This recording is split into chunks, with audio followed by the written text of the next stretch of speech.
皆さんこんにちは，Jimmy des，歡迎收睇我想講日文。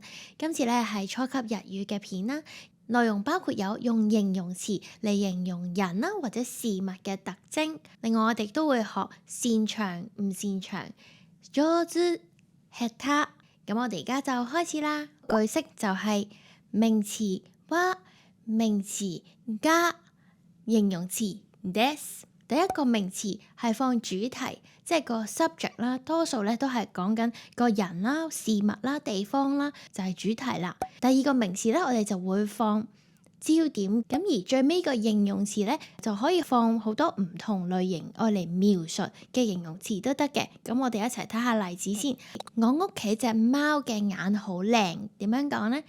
我屋企嘅貓就係うちの猫，うちの猫，咩係眼睛？うちの猫は目が綺麗です。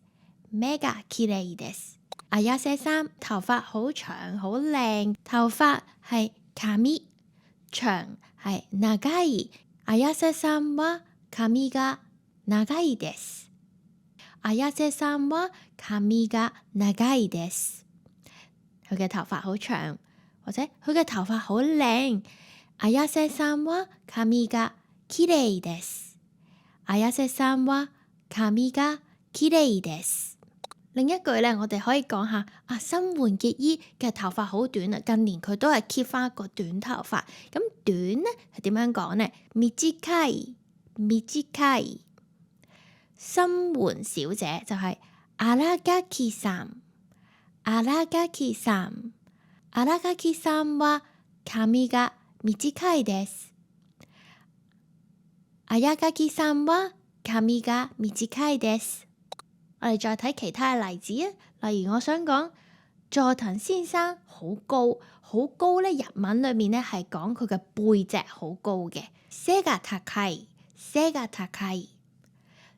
佐藤先生好高就係佐藤さんは背が高いです。佐藤さんは背が高いです。唔知呢度有冇大谷翔平嘅粉絲呢？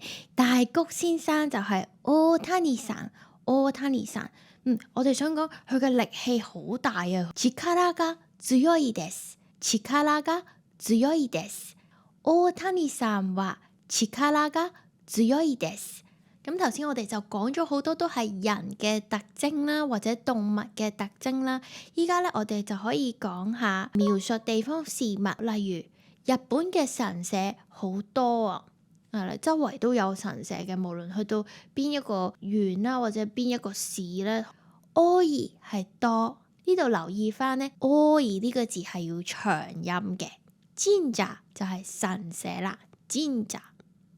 日本は神社が多いです。日本は神社が多いです。日本咧就有好多祭典啊。祭り有冇聽過？富士卡蛇有首歌叫做祭り祭り咁樣，呢個咧就係祭典祭り啦。煙花咧就係花火，花火。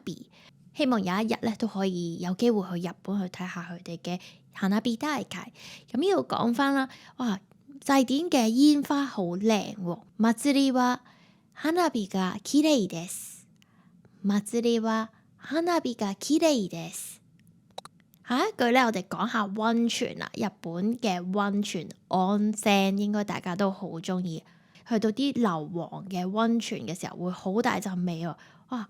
味係乜嘢咧？味就係匂い，匂い，好勁啊，好強嘅味就係強い。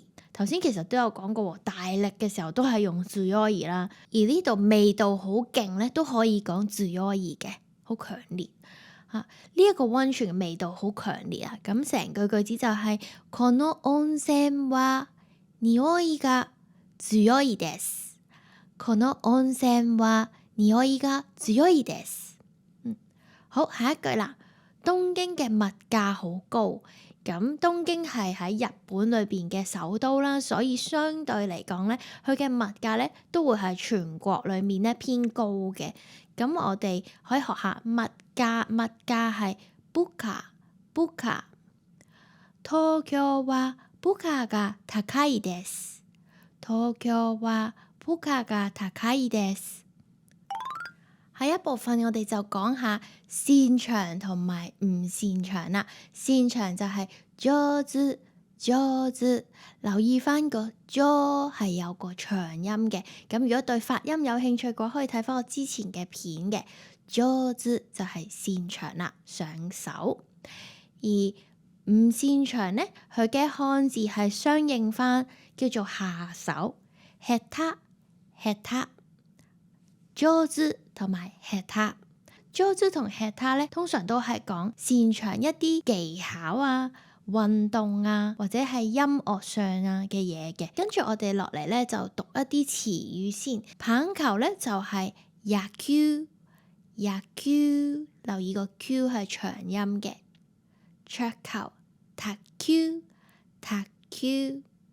足球，サッカー，サッカー。留意個塞係有促音嘅，サッカー。籃球，バスケットボール，バスケットボール。排球，バレーボール，バレーボール。網球，テニス，テニス。羽毛球，バドミントン，バドミントン。咁啱啱咧就講咗好多運動類嘅詞語啦，跟住咧我哋又講下啲音樂類嘅詞語啦。唱歌係歌，歌。彈琴 piano， piano。吉他 guitar， guitar 等等。咁呢一啲詞語咧，陣間我哋都可以用嚟造句嘅。哥哥好擅長棒球嘅，哥哥係お兄さん。お兄さん，留意個呢都係要長音嘅。お兄さん，頭先講過啦，棒球係乜嘢？記唔記得啊？棒球係野球，野球。お兄さんは野球が上手です。お兄さんは野球が上手です。姐姐咧好擅長做料理喎。姐姐，お姉さん，お姉さん。煮飯係料理，料理應該都唔難讀嘅，因為比較似廣東話嘅發音啊。料理，姐姐好擅長料理。お姉さんは料理が上手です。お姉さんは料理が上手です。下一句，黃先生呢唱歌好叻㗎喎。王さんは歌が上手です。